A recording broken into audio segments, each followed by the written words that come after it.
C'è un innalzamento delle misure di vigilanza del territorio senza peraltro la necessità di arrivare ad alcuna militarizzazione. Dopo gli attentati terroristici di Vienna, anche la Marca alza la soglia di attenzione per chiese e luoghi di culto.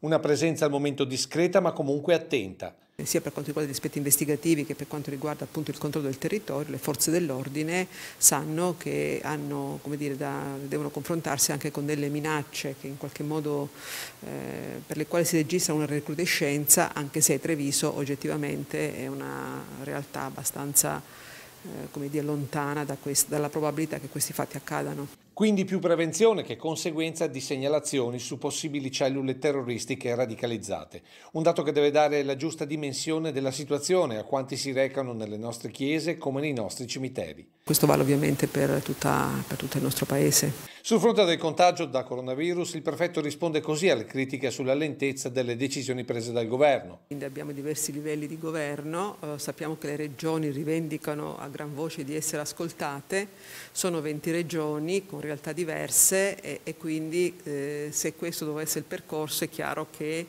arrivare a una sintesi non è stato facile. Quasi da definire prove tecniche di autonomia regionale. Proprio di fronte alla gravità delle decisioni da assumere e anche dei possibili effetti, nessuno se ne è sentito di fare un passo avanti, che pure poteva essere fatto, quindi nel senso di un irrigidimento delle misure. Quindi alla fine ecco, si è scelta una decisione condivisa. Allora qual è l'appello ai cittadini per non scivolare in zona rossa?